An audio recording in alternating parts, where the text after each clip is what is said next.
let's say promulgated intention, which are bills, have promulgated policies or have policies in the intention of promulgation, like South Africa. So what I was exploring is that we, as a collective, within the Africa landscape, within even the South Africa landscape, within the Zambia,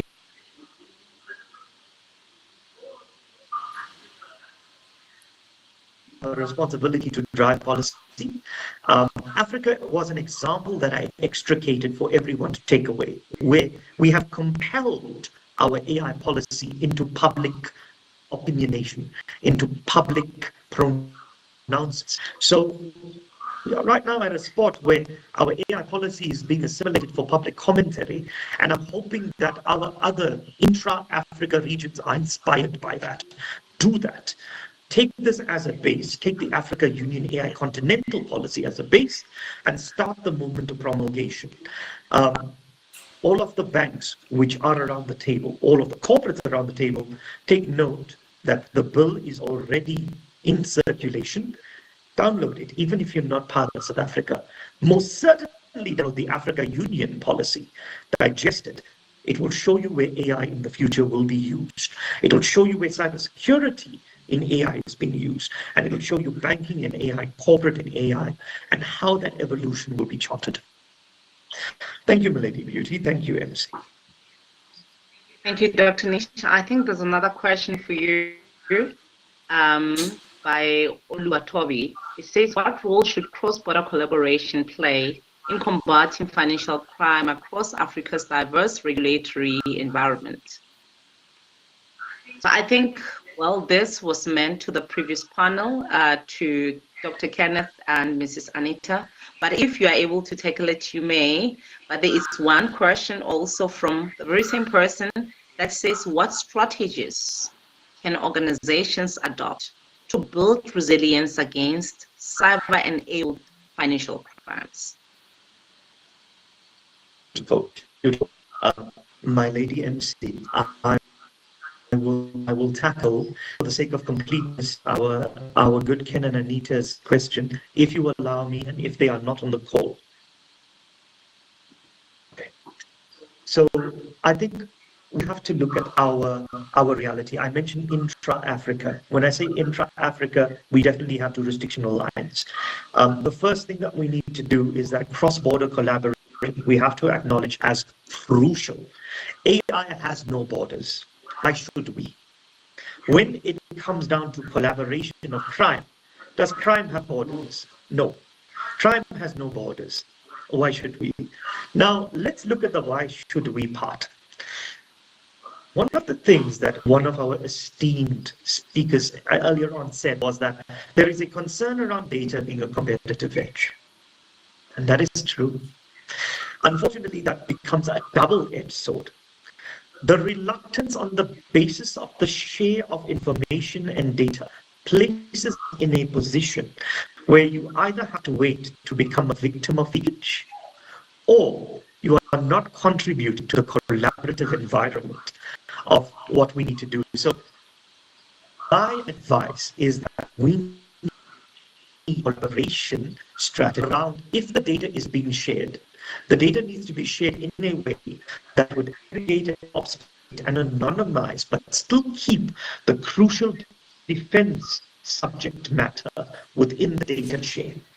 We don't do that. We reluctantly stand back because we have an interpretation that collaboration of data and sharing of data means exposure. We just have to be very strategic, a strategy of collaboration. It's easier said than done. I will acknowledge that as well. We might need governing bodies to drive this collaborative effort.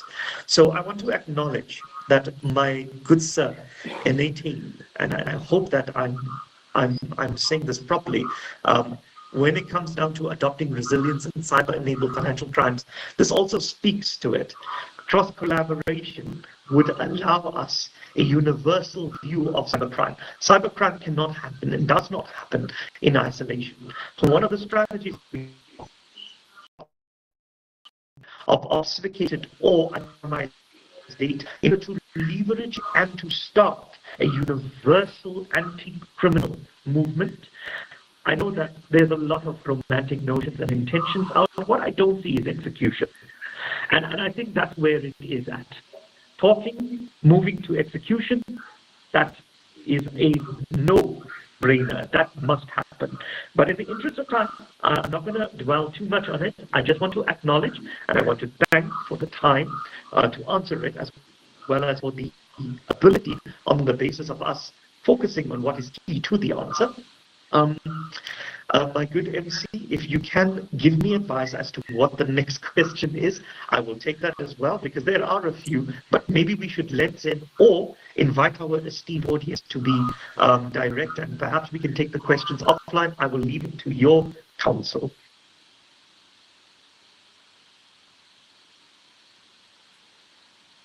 Sorry, my dear MC, you are on mute. Thank you so much. I'm super excited. I'm even forgetting to unmute myself.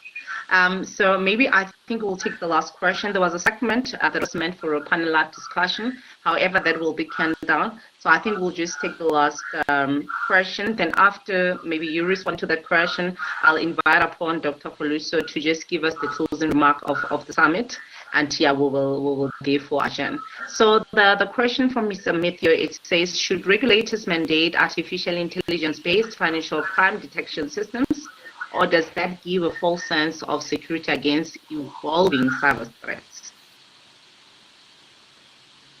Thank you, my lady MC. My good sir Matthew, brilliant question. And my esteemed audience, I think at the end of the day, as much as these are questions, these are also intentions of solutions. And I love how it was articulated around, maybe this is something that we should explore.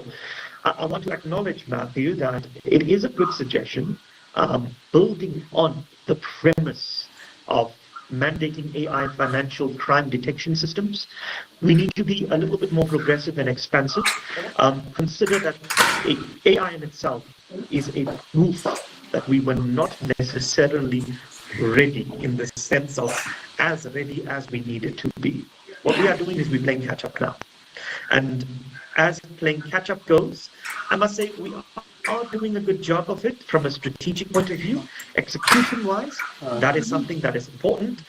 If there is any mechanism that compels execution, like regulators mandating AI based financial crime detection systems, that's great. What I need to put to you humbly is that if it is a text detection system, it shouldn't be isolated to a biased demographic. The unity that we need as an African nation means it should be sitting as Africa. It's nice to have sister and brother systems all over the entire continent, but we need to almost have a Africa unionized system if we are going to look at it. Again, syndicate and crime operations are not just regional. They are unilaterally continental. So it's important for us to consider that. It's important for us to look at the scalability of any detection systems that we might have. But as a premise, if we are looking at individual organizations, it shouldn't even be a regulation. It should be a consideration of best practices. So thank you for that question. Acknowledge. Over to you, MC. Thank you so much, Dr. Nish. We're very happy and very fortunate actually to have you on this platform. And I think everything that you have presented, all the insights you have shared, moved in this platform or on this platform, and also unpacking the responses to them, it's giving them the sense of getting something to work on, something to implement, and something to execute as well. So we truly appreciate, and we're hoping that you will definitely expand on that project Last Ring. It's a very interesting concept as well, and we are willing to learn holistically as esteemed guests as well as the speakers at large. With that said, the last item on the program won't be taking place. We'll just park it for next year, February, whenever we will be doing a live version of our summit, and hopefully everyone that is on this platform, we're hoping to see them in person when we are having the in-person summit It is planned to take place the next year, FAB 2027. I think that the venue is still the same, it's still in Zambia. So hoping for these collaborations that we're currently having now, all these insights that we are sharing now, we're hoping to see additions to these. But over and above that, as and when we convene next year, in fact, we want to get out of the summit with a memorandum of all the solutions that we would hand down and see how we can translate them into frameworks or policies and how they will inform our everyday practices and our everyday operationability of how we try to transform the governance, risk, compliance within the financial crime prevention aspect of things. So with that said, as your MC of the day, I will be signing out, but before I do so, I will give over to my good doctor, the organizer of the event. We really do appreciate the good doctor. I think one of the injustices that we did, maybe even at the beginning of this, was not to provide the appreciation of us, providing us this platform and bringing us together to share all these insights. At the end of the day, we are moving away from here as better people, as better leaders, as better executives, and whatever that we have grasped here, be it regulators, be it industry leaders, whatsoever, I'm definitely sure we will see the curve shifting. We're going to see a paradigm shift, definitely. We're going to see certain improvements in the respective environments that we are going back to. And we're hoping that there's going to be a summit of this similar nature with maybe more quorum of attendees as well, and more panels and more esteemed guests and also more esteemed speakers that will be sharing broadly what is practical and what is executable and implementable within our organization. But thank you so much. Really appreciate you. Yeah, all the gratitude goes to you and the other organizing team, as well as the administrators that were ensuring that the platform is live and everyone is admitted, and the mutes and unmutes and all these technical issues are timely resolved. We really appreciate. You can actually see my English quota has run out, so I want to revert back to my vernac. Thank you so much. Really appreciate. Wow, excellent. Thanks so much, Grace, for the excellent delivery of today's, and thank you everyone that has made today a possibility, something that we'll have been looking for to make it happen. Thank you for everything. Thank you for the insight from all of our distinguished speakers and participants, and also our Honorable Attorney General of the Federation of Zambia. Thank you, sir, for joining this call as well. Thank you, Mazinga, as well. Thank you for all our keynote speakers. Thank you for Dr. Nesho as well. I think you're the last person for the keynote speakers, and you will battle with a lot of questions. Thank you for doing justice to those questions as well. I think the key message is very clear after today's long deliberation.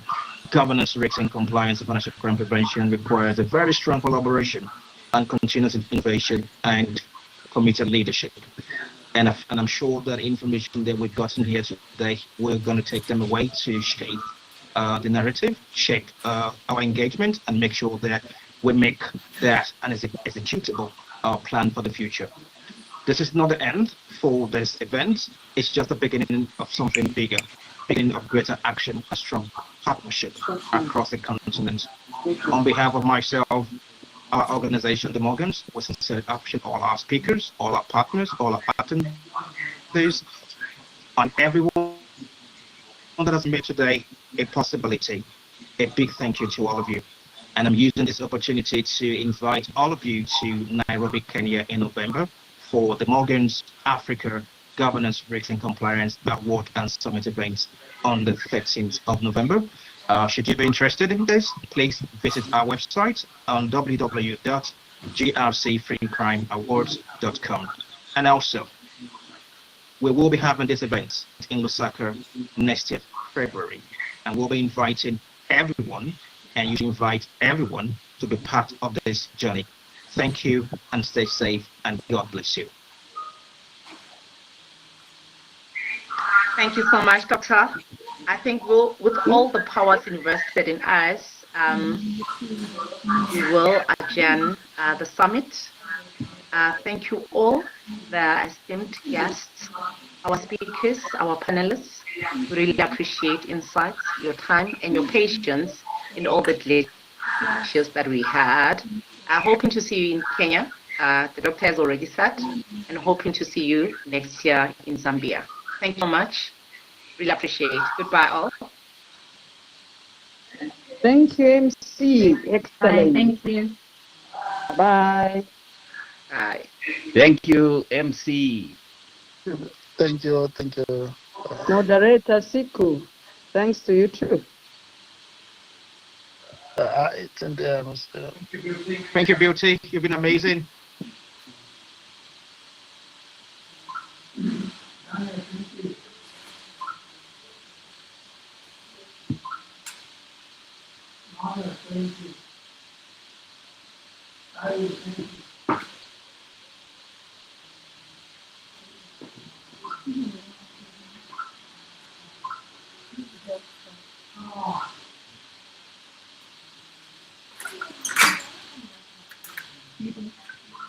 Can everybody mix me up?